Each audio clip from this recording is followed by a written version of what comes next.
Let me start recording. I'm looking forward to this because there's so much, there's a lot of anxiety for, it's no secret. There's a lot of anxiety for folks around the scale. The only thing more that surrounds the scale than anxiety is probably, misinformation or just kind of like a misunderstanding of what's actually going on. So I hope today in clearing up some of this confusion, you'll be more competent to know how to act and more confident to know what to look for in your body and be able to tell, when and where you're making progress. So I'm actually going to start with, can you all see my screen? Yes. Okay, good. All right. Thank you. I'm actually going to start with the last slide because these are the action items. So the big takeaways today, we're going to talk about how it's important for us to really discuss fat loss and not just weight loss. I sometimes use the word weight loss, but I want to remove that from my vocabulary. It's what we all talk about, but I am talking about fat loss, and I'll make the distinctions for that. I want you to understand that after today's call.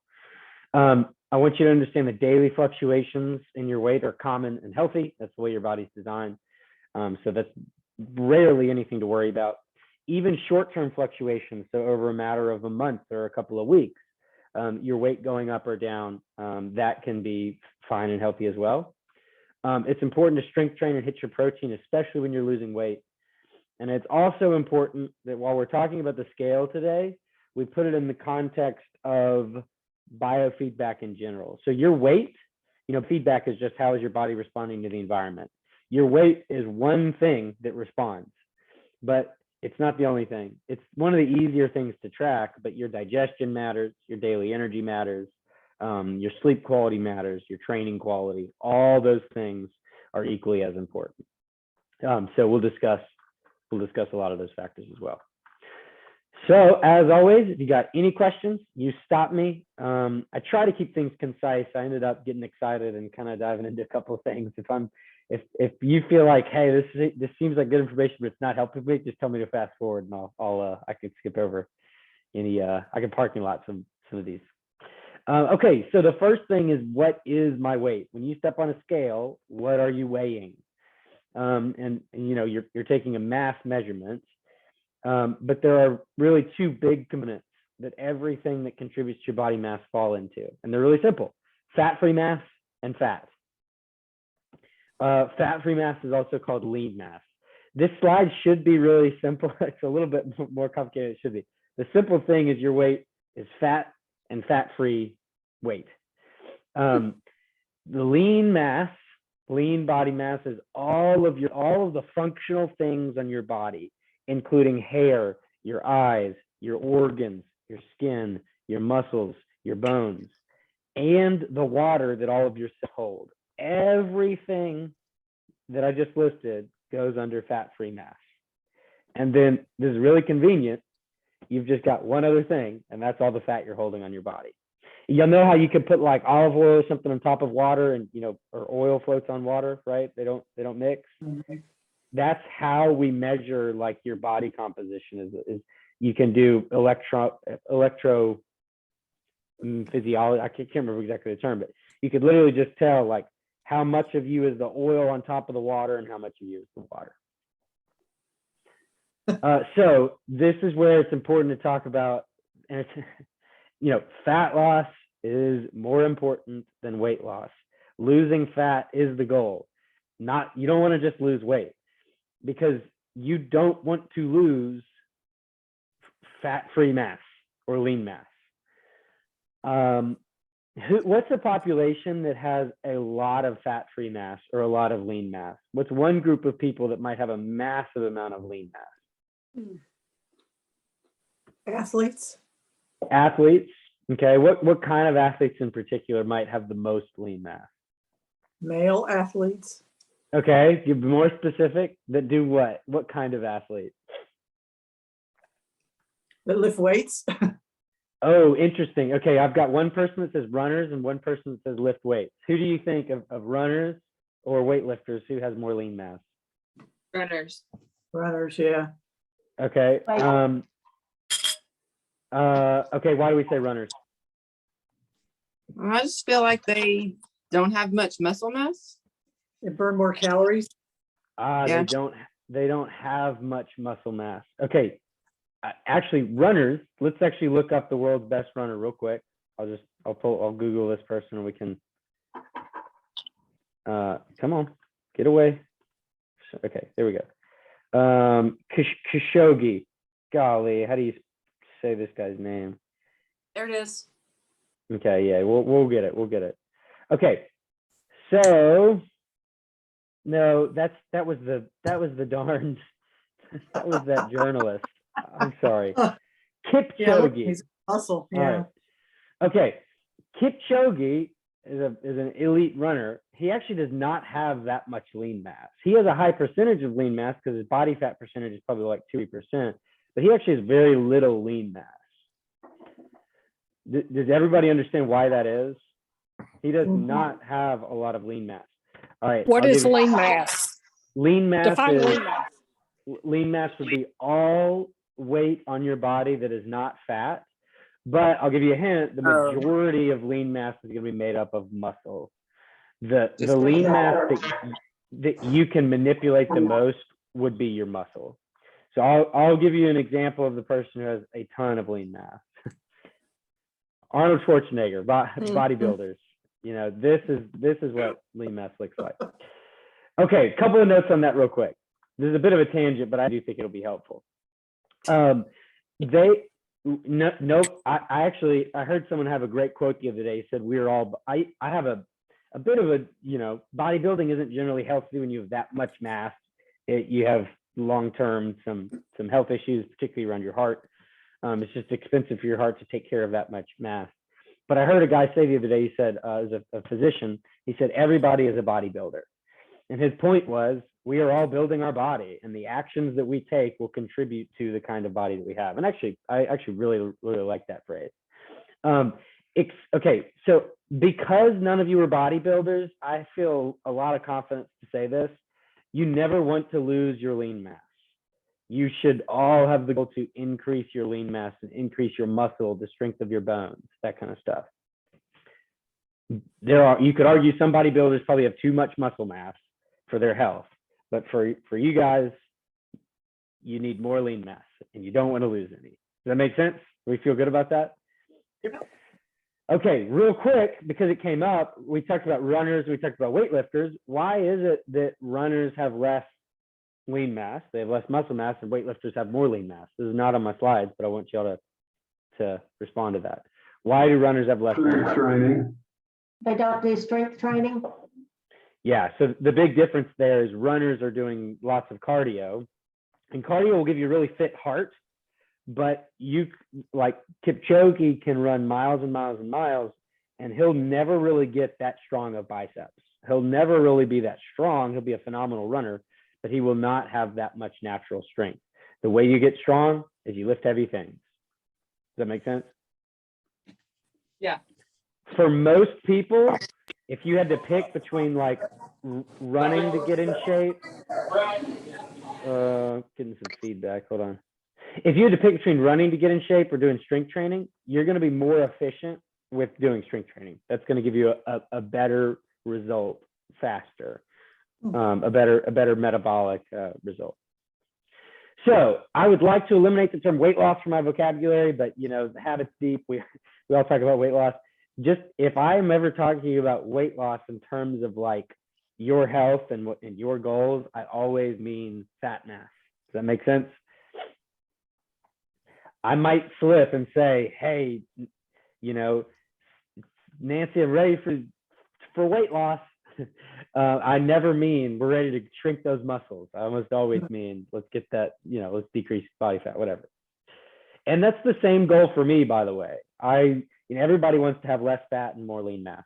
You look better, feel better. I want more lean mass and less body fat, just like everybody else. I don't think there's anybody whose goal would be not that. So again, just lean mass, body water. Another thing that's important here for you to understand is, so it's body water, muscles, bones, organs, but from a weight standpoint, glycogen plays a really big role here. In terms of weight fluctuation on the scale, that's really important. So we'll talk about that in just with weight fluctuations. So daily weight fluctuations can be, or commonly studied, and they can be more than 5% of total body weight. So if you're a 200-pound person, you could easily fluctuate 10 pounds. Wow. You know, probably 5 up or 5 down, but it's not uncommon to see someone go really high. Like I've seen people go, like even in the 200-pound range, they can go up to 218 and get down to 206 like within a week. If you're not some people just fluctuate a ton. Some people fluctuate a little bit less. Everybody fluctuates a little bit. Things that can cause weight fluctuations: your salt intake is really big, hydration, stress. Even if you eat the same food 10 days in a row, but your stress is really different, stress will often cause you to hold on to weight. The time that you weigh, even if you weigh like an hour's difference in the morning, like if you weighed at 7 a.m. one day and 8 the next, that can have a big effect. Alcohol, if you had alcohol over a weekend, you get back Monday morning, the scale might be up a little bit. And carbs really affect your weight fluctuation. And that goes back to glycogen. Does anybody remember what glycogen is and where glycogen is in the body? So what is it? Where is it? Sugar? Okay, sugar. Yeah, it's pretty much sugar. Glycogen is glucose just stored in like a long chain. So if you think of glucose as a train car, glycogen is a whole train strung together. Does that make sense? Yeah. So and while you work out, so say I go to the gym and I'm doing bicep curls, I've got glycogen in my muscle. As I'm lifting, glycogen is being broken down from my muscles, it's being put into my bloodstream as glucose to be used.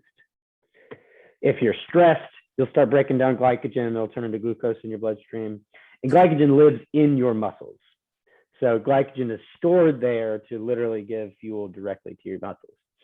So if you do one of two things, say you've just started a low carb diet or you've just started a ketogenic intervention and you pull your carbs up, maybe you're eating 200 carbs a day, you pull them down to 30 or 40 carbs. Very common that somebody will lose 8 to 12 pounds in a couple of days. The majority of that weight is that you're emptying your muscles of glycogen, and they're also emptying of fluid as well. So that's just, now the converse of that, if you have a big weekend and you haven't had pasta 2 nights in a row in a long time, and you've got a pasta dinner Saturday night and then a pizza dinner Sunday night, you might weigh in Monday morning and weigh 6 more pounds. Again, like you probably just have a ton of glycogen in your muscles that wasn't, or that isn't typically there. Does that make sense? Awesome. Okay, so now this slide's probably going to be one of the more confusing slides. Not confusing, but if you trip up, it'll be on this slide.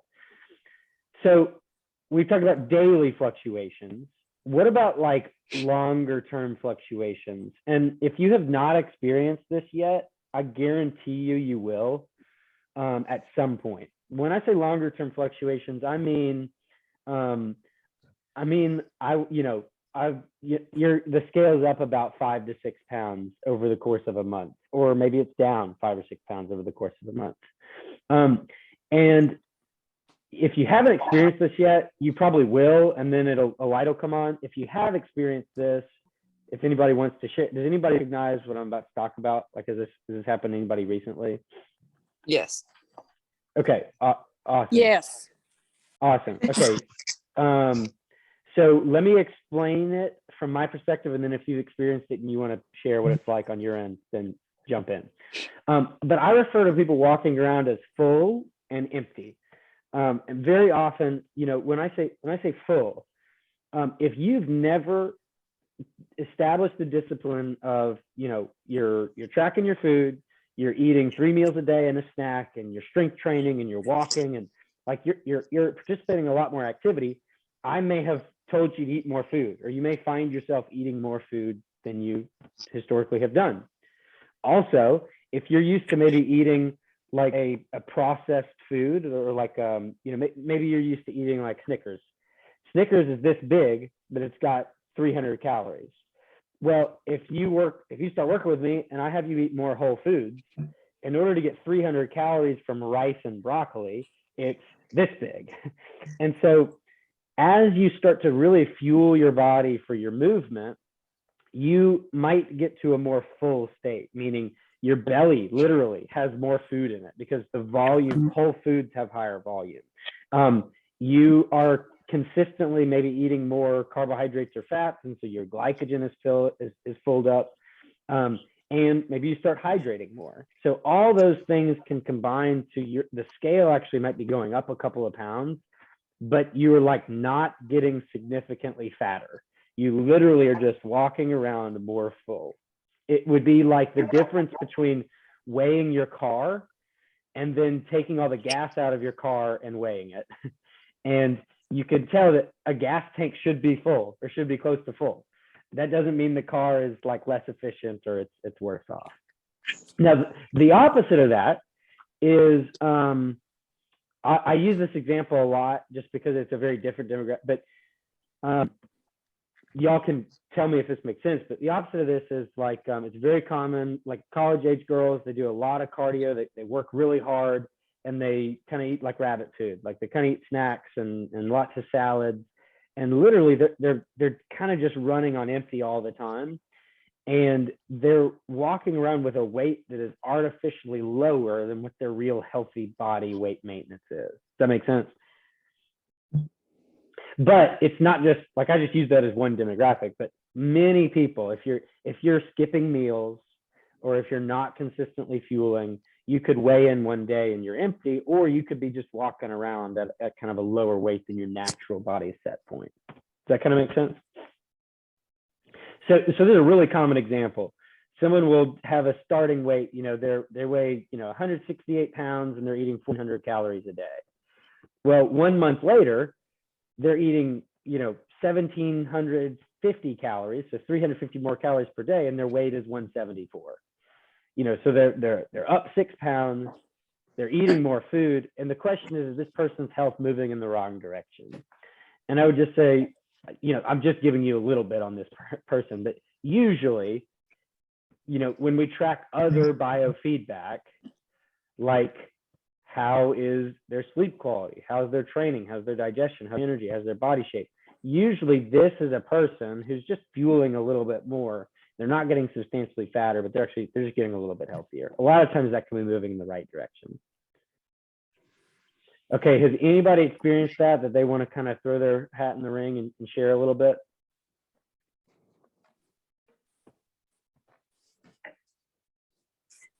Yeah, sure. I'll speak up. Love it. So you told me I was underfueled or most likely always dieting when we started. And I'm still, I'm a little skeptical. We'll see at the end of the road, I guess is my thought. But Yeah. I mean, I get it. I buy it. I think I was definitely underfueled when I was working 60 hours a week. I was on my feet all day. I was, running around carrying a sales bag and stuff. I know I was underfueled then. When I look back at, kind of brain fog and stuff, I know that's what I was doing. I didn't know it at the time because I quote unquote, I don't usually eat a Snickers bar. I mean, I do not eat fast food. So Right. I always felt like I was eating healthy. Right. But And the volume again, not there. Yeah. Volume makes it's like you might be like a salad is really healthy, right? But if all you're eating in a day is a salad and like a little thing of juice, it's like, or like a salad and an orange, it's like, well, you're underfueled, Yeah. Yeah. You're doing great, Carol. You're right on track. Don't worry. But so, and by the way, if you want to, this is a little bit of a side note, but I just promise everybody wants more lean mass and less fat mass.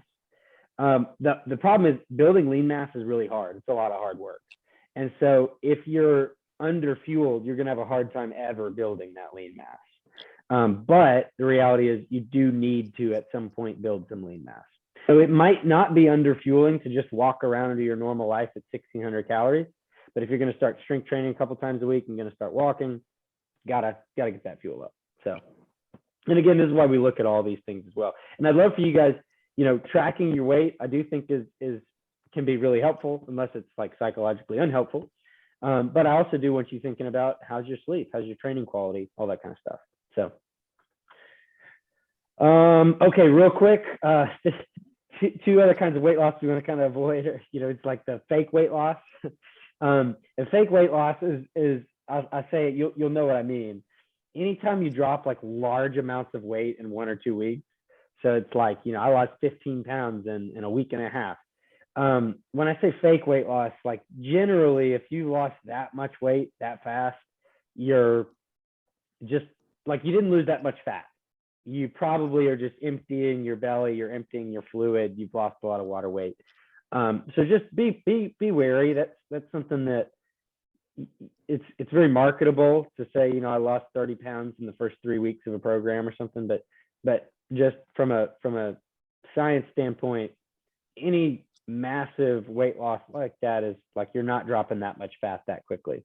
And then the other one that is common, increasingly more so, is, and my clients have done great of actually identifying this, is when you get sick and, say you get sick for a week, or maybe I've had some clients who are sick for more than a week, a lot of times with COVID as well. It's like after that 2 pounds, you're down 24 pounds or whatever. That's like, that we got to usually actually work to get that weight to come back up. And most people will tell me, hey, I got sick, I lost a lot of weight. I know it's not a healthy weight loss. So that will come back really quickly. Anybody gotten sick recently? They lost weight and it all came back? No, knock on wood. I have several that I know it's happened with, but the other one is just, it's generally weight loss can actually be to the detriment of your health if it's just huge amounts of weight loss or rapid weight loss. Usually that's gonna run you into problems. As a general rule, the faster you lose weight, the faster it'll come back. The slower you lose weight, the more sustainable it is. Before I flip to the next slide, would somebody dare to tell me why losing weight could actually put your health in a worse position afterwards? I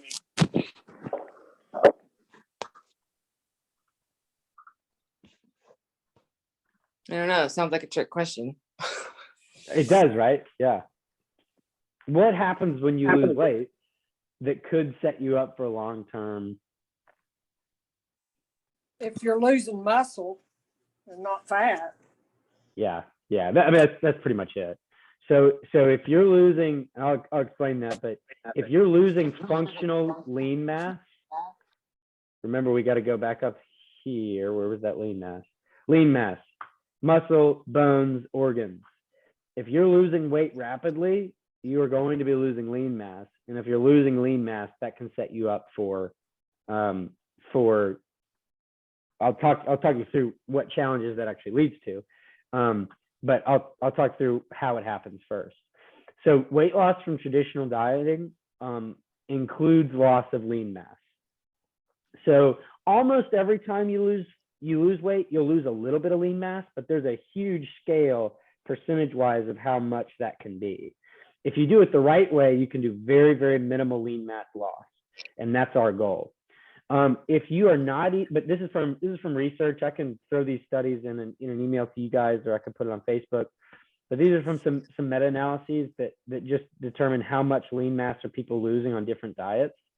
So if your diet is not getting enough protein and you're not weight training, as much as 30 to 50% of your weight loss is coming from lean mass, which is real. That is a tremendous, like those numbers, small differences in those numbers would matter. So if you're losing 40% of your weight from mass, you're losing a lot of the functionality of your body. If you're eating a lower protein diet and you're weight training, as much as like 15% of your weight loss can be from lean mass. But if you get higher protein and you're doing weight training, more than 90% of your weight loss can come from fat. And in some circumstances, there's some studies that have shown no lean mass lost, some lean mass gained. So I'll show the ball real quick. The takeaway is that if you're losing weight and you want to keep it off in the future, you need to be strength training and hitting your protein target. If you're losing lean mass, what part of lean mass do you lose first? Yeah, that's a great question. some of the lean mass loss is fluid that's in your Mhm. muscles with the glycogen. Some of it is actually your muscles, and sometimes pretty much muscles and actually bone are the big areas for that.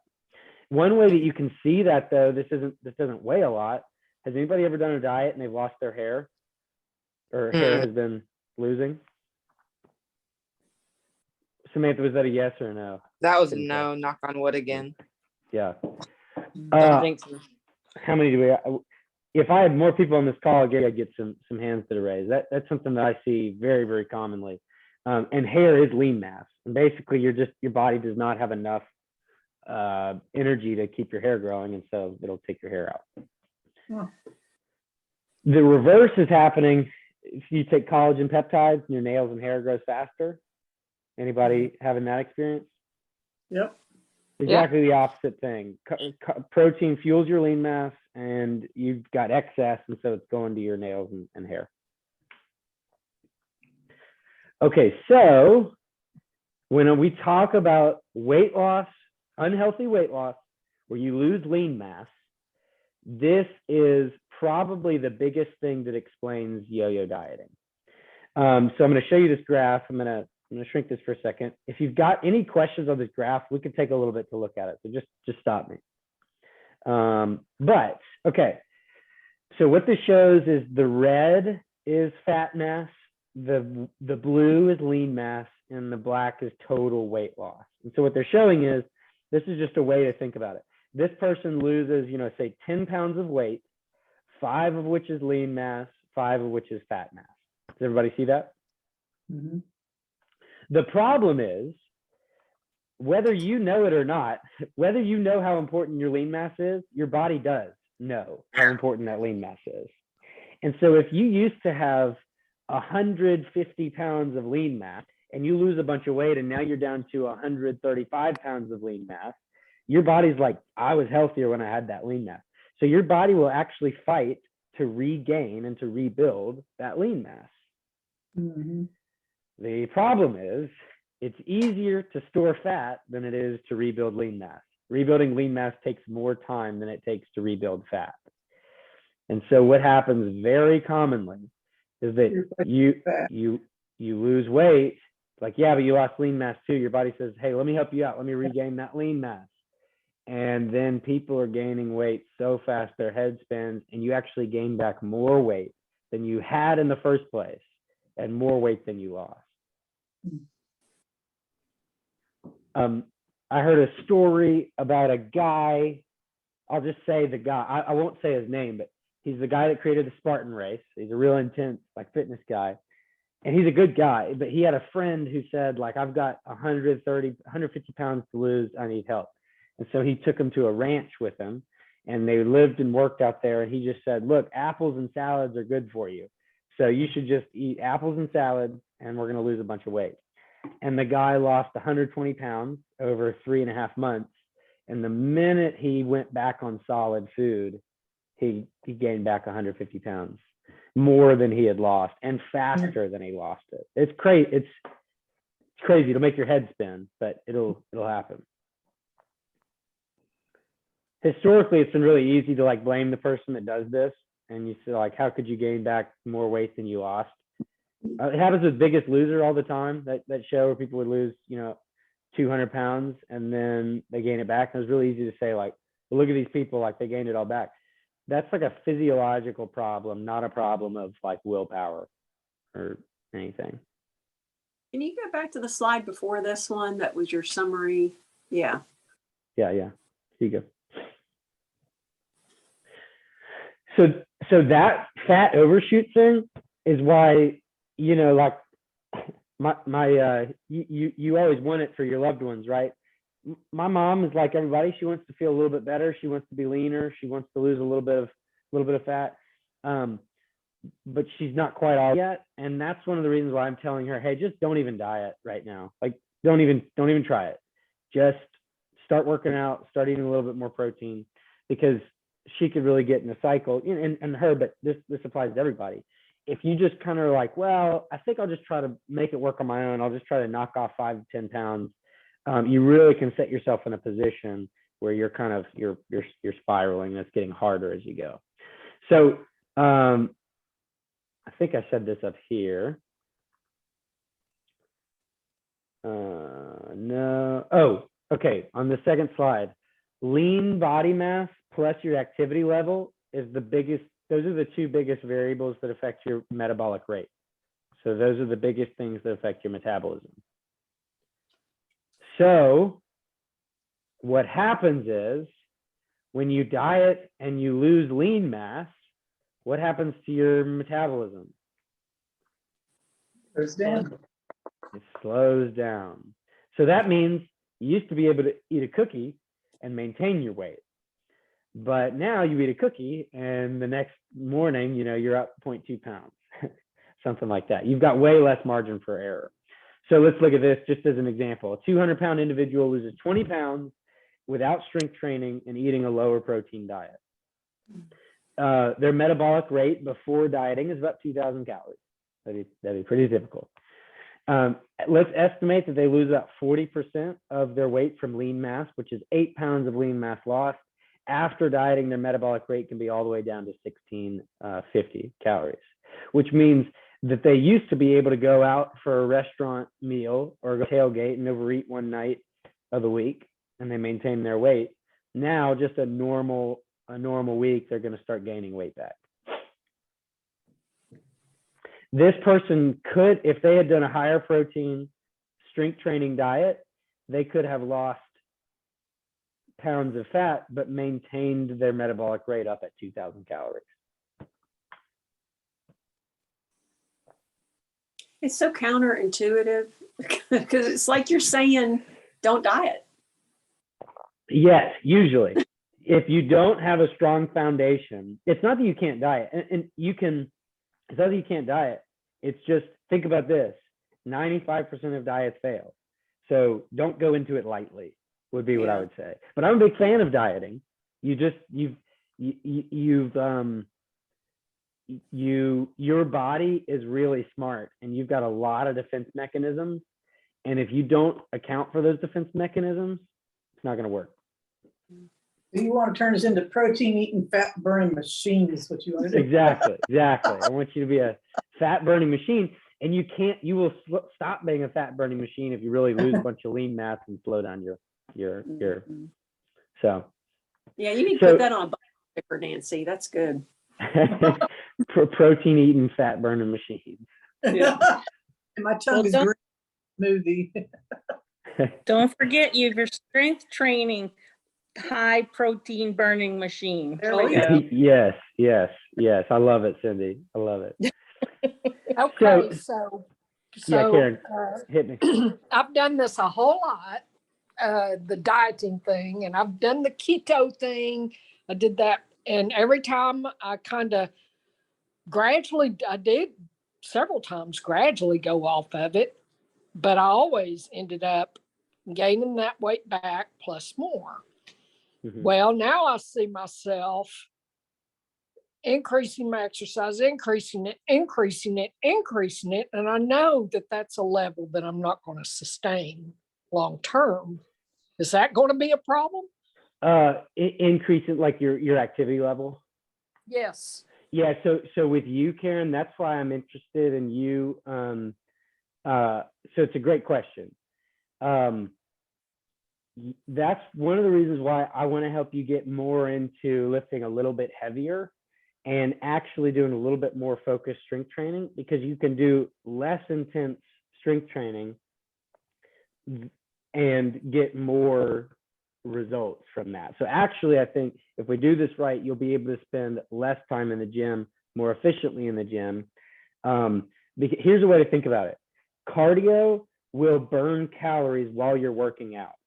Muscle will burn calories while you sleep.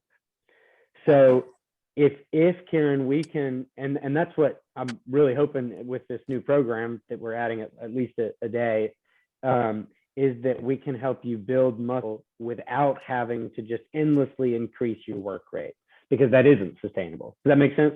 So we do need to talk through like a little bit more about how to actually get you into that strength training regimen so that you can begin to get more out of it without having to keep working harder. Okay, and so I have another question. I'm still Yeah. real confused on the marathon runner who is Yeah. a lean mean machine versus a weightlifter that's Yeah. a lean mean machine. That makes no sense to me. It seems like the runner is got lean mass too. If you were to put, I have more lean mass than Kipchoge. I also have a higher body fat percentage than that runner. But he's got a high percentage of lean mass on his body, but he weighs 105 pounds. So his lean mass is probably 90. Let's see. His lean mass is probably 96 pounds. I have like 120 pounds of lean mass on me. So does that make sense? He's got a high percentage of lean mass and a low body fat, but he does not have that much lean mass objectively, just from a mass standpoint. Does that make sense? Okay, so that means he can't eat as much. Well, okay, so he's running so much, his expenditure is just so high. He still probably eats a lot, but the point is that eating contributes to his running. It's not contributing to his muscles. It's contributing to his output, not his muscles. But here's one of the things about if it as you age, lean mass becomes more and more important, and you always want to increase your reserve of lean mass, because pretty much as you age, unless you work as hard as you guys are working, Karen, you're not going to work hard for the rest of your life. So if you can build now, it's easier to maintain as you age. So basically, unless you're working really hard on it, you'll only lose your lean mass. That doesn't apply to you guys because y'all are working really hard on your lean mass. But the reality is you probably won't be able to continue to work that hard for the rest of your life. But if you build a lean mass reserve now, you will age better. And the number one correlation to living a long life is high lean mass percentage of your body. The number one correlation to longevity is a high body mass or high lean mass percentage of your body.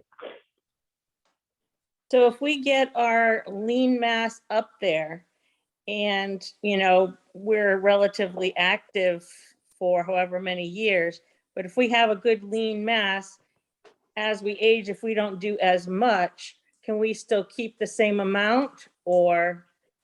Yeah, I'll give you an example. So lean mass is very hard to build, pretty easy to maintain. If you do, you'll lose your cardio fitness. You lose about 80% of your cardio fitness in about 6 weeks. So if you're a trained runner and you take 6 weeks off, start back almost from scratch. Whereas strength, you actually maintain about 80% of your strength for up to a year. So Logan is a former coworker. He's getting his PhD at UT. He just recently broke the Tennessee State bench press record, and he broke his collarbone like a year and a half ago, and he trained just very, very briefly. So pretty much he was an elite lifter, broke his collarbone, took several months off, still an elite lifter. He's still very strong. He didn't lose that much muscle, even though he stopped training for a long time.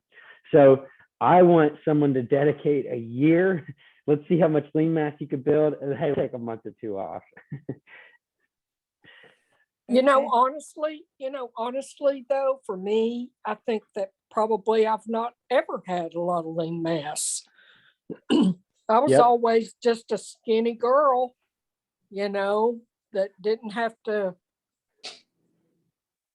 Yeah.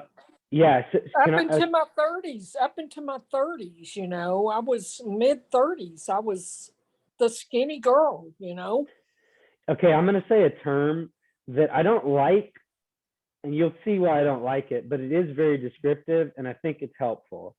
There's a term, and it's called skinny fat, and it refers to people that most of us know if we have too much fat on our body. very few people can appropriately identify if we have not enough muscle on our body. But I just guarantee you, if you haven't been strength training, like you probably don't have enough muscle on you. So what'll happen, Karen, this is very common with younger girls, is like they walk around skinny, but they're not taking care of their lean mass. And so very, very commonly, and when you're young, it's one of the big reasons for gestational diabetes. They're walking around with very little lean mass, but they're skinny, but they have a slow metabolism. And when the baby comes, they don't have anywhere to put that sugar. And so their blood sugar just goes through the roof. So it's easy to identify if you've got too much fat. Most people don't realize until it's too late they don't have enough muscle. Yeah, I think I fall into that boat, maybe. Mm-hmm. And as you get more fat on your body, your muscles are less sensitive to grow. So it's a challenge, y'all. Not no one will ever say this sound easier than it was. But it's possible. But it's a lot of hard work. So it's harder to build that mass, Mm-hmm. or harder to get that mass back. Well, I never had it to begin with. So Yep. yeah. Yeah. Probably what's going on with me right now, I think, probably. Yeah, sorry, I didn't mean to cut you off. But yeah, I mean, yeah, totally. Like, yeah, that's why I'm on a mission to build muscle now, and I'm gaining weight. So y'all can give me a little thumbs up. I'm gaining weight in a good way right now, because I want to. Karen, you asked, like, I'm increasing my exercise, it's sustainable. I'm trying to build a lot of muscle now, so when my wife has kids, I don't have to like be in the gym, 4 times a week. I want to take time off then. But now's the time. Okay, so takeaway. If you are losing weight, if the scale is going down and you want to keep it off for the long term, you need to be strength training. Also, you should be hitting your protein targets. I said strength train twice, so yeah. But that's the big takeaway there. And the good news is, if you do those two things, you'll maintain your lean mass. What if you're just maintaining? This is what I'm doing. Yeah, so with you, Nancy, you're maintaining this is great. You're maintaining your weight. Yeah. But you're not maintaining your body composition. So your weight is staying the same, but you're losing a little bit of fat and gaining a little bit of muscle. So a lot of times the scale, remember, the scale is made up of two components, lean mass and fat-free mass. So often people aren't losing that much weight, but they're gaining a lot of lean mass. I've got one client who weighs 2 pounds less than when they started, and this individual has probably put on 10 pounds of muscle. Oh. It's kind of like me. I've only lost like maybe 10 pounds in the past year, but where it's just been a slow fluctuation, but I am much smaller than I was when I first started, because I've been working out, but my weight's not changed a whole lot, but I am a lot stronger than I used to be. And so the shape of your body changes, the way your clothes fit changes. Yep. And then guess what? You now have a faster metabolism, and it's going to be easier for you to lose fat. Mm-hmm. Yeah. Okay, so if you do the strength training, and even though your weight stays the same, will like all this belly fat come off and muscle replace it, or? Okay, believe it or not, it may not be replaced by muscle, but it does come off, because mine is. Yours is your fat belly? Yep. Okay. So, not all of it. Some of it is. I still have the belly fat. Oh. Yeah, so I was gonna say, but I am naturally an apple. I am not naturally a pear. Okay, a lot of women are pears. I'm an apple, so I still have that belly fat. I don't know. Maybe I just need to go see a plastic surgeon. I don't know. Karen, you said it, not me, but yeah, Karen, we'll diet you soon, so that is coming. I like you said that, Nancy, because it's actually not totally true. It looks really good on Facebook advertisements when you show a cellular thing of fat turning into muscle, but that doesn't actually happen. Yeah. So Cindy, Lou, the shape of your body should change as you strength train to really decrease the size of that belly. You're going to get that result when you diet. So, but even if you're not currently dieting, you still should be saying, remember, look at all our biofeedback, right? The scale might be the same, but you should be saying, my sleep is improving. I'm training better. My gut feels better. I don't have the reflux. My daily energy, I'm making it through my day. And the bottom line is with this is if you don't have enough energy to make it through like a 3 o'clock meeting and you're crashing every afternoon and your digestion is all over the place and you don't have the energy to get to the gym after or before work, and like the last thing we're going to do is just take a bunch of energy from you and tell you to lose weight, because you're just going to add a stressor on top of everything that you're doing until you start to feel really good on these, which by the way should happen pretty quickly. Prioritize all of these, not just one of these. And a lot of times when you start to lose weight, these things can improve as well. But if they're all out of whack, and you're not eating that much food, you're probably just going to have a hard time just by trying to diet. How about, does it matter that my mother had this same belly? So it's kind of. Yeah. So here's the thing, sort of, but really, like, the fact that your mother had it will make you more predisposed to you having it, but everybody can improve their body composition. Okay. You may never look like your sister-in-law or someone on the other side of the family, but you can improve your own body composition, and your mother could have as well. So there's a genetic predisposition there, but there's nothing fatal or just the script has not been written. Well, you know how you told me to add another strength training workout at the gym? I really can't do that. So what I did was I found these posters that are dumbbell workouts and barbell workouts. Yeah, I love it. I'm gonna have my trainer put together a program for me, and I'm gonna do it at home. The extra program at home. I love That's it, awesome. Nancy. That's perfect. It's perfect. Hey, I've missed a Hey, lot Gina. of this. Hey, I've missed a lot of this. I had to come over and walk my grandpup, but I did hear Karen talking about the apple and I am the same way. And then someone else said something about their mom. Well, my mom was bird legs and a big old tummy. So, but Andrew, I know you and I are going to delve in this longer. I just wanted to say hello, and I've been partially here. Is this going to be on Facebook? Yeah, I'll record it. I'll throw it out on Facebook and through the email. Okay, thanks. Yeah. Yep. Love it. Okay. And what's the name of the Facebook? Is it Vital Signs or? Oh, how did you do that? I'll put I'll send out the Facebook group with this email. I'll send you a link to it, Cindy Lou, and it'll just drop you in. I've been slow to add people to that recently, so I'll make sure you're in there. I did think you were in there though, but okay. All right. So what if you're gaining weight and you don't understand why? And let's say that this is beyond just kind of like, you're not just full, like in this circumstance, I really am talking about like, what if you're gaining a little bit of fat? It's like, well, I'm doing everything right. First step I would say is like, are you underestimating your calories you're eating? This is not a criticism of the body, but it's really easy to underestimate the calories you're eating. You might say, hey, I'm eating 1,800 calories and I'm gaining weight.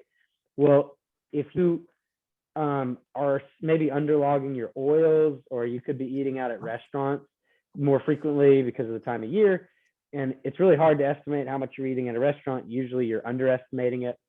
It's just common that you could be underestimating how much you're eating, even if you're working hard at it. Like, it's not a dishonesty thing. It's just it's a skill. It's really hard to do. So the thing that I would do is focus on being a little bit more accurate, and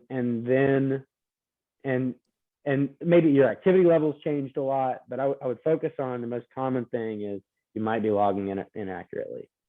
I don't think I've ever thought to log my oils. Like when I use olive oil when I cook, I don't think that has ever crossed my mind to add that in. Yeah. So that'll change. And so You should be, and that will really affect your fat. Got it. Now Okay. here's the good news, Samantha. Consistency is more important than perfection, because if you've consistently never logged your oils, well, let's say that's 250 calories every day. Well, your all of your numbers are here when they should be here, but still the thing went like this. You know what I mean? Like, it's still tracked with everything.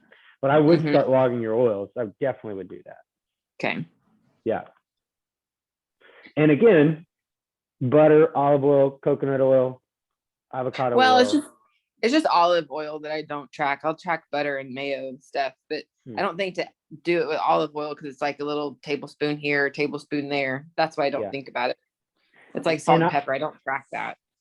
And I estimate my olive oil. I don't weigh my olive oil on a scale that I use. But again, consistency is more important than perfection. I just consistently do about a tablespoon or 2 tablespoons. Okay. And I call it a day. All right. But you should be logging those. What if I can't lose weight? What if you are doing everything right? Well, if you're having a hard time losing weight, and in this case, we're talking about healthy, sustainable fat loss, the first question I'd have is like, how are your habits? Are you ready? And this kind of gets back to what Carol said. It's not that I'm anti-dieting, but we're putting dieting in the context of how can you do it sustainably? How can you be the 5% of people that do it without gaining all the weight back? So let's not just look at your nutrition. Let's talk about walking. Are you strength training? But are you getting protein? Are you sleeping well? Are you eating nutrient-dense foods? So it's like, I'm not losing weight, but I want to keep eating fast food every day. It's like, well, maybe let's get nutrients in your diet first before we just throw you into weight loss. And then the second question is the same thing. Are your calories accurate? Are you underestimating? And the final thing could be, are your calories too low? If you say, you know what, I'm eating 1,200 calories, but I'm not losing any weight. That's a good indication that your metabolism has slowed down tremendously. And that is very common after long or aggressive diets. Or if you've just chronically not eaten that much food.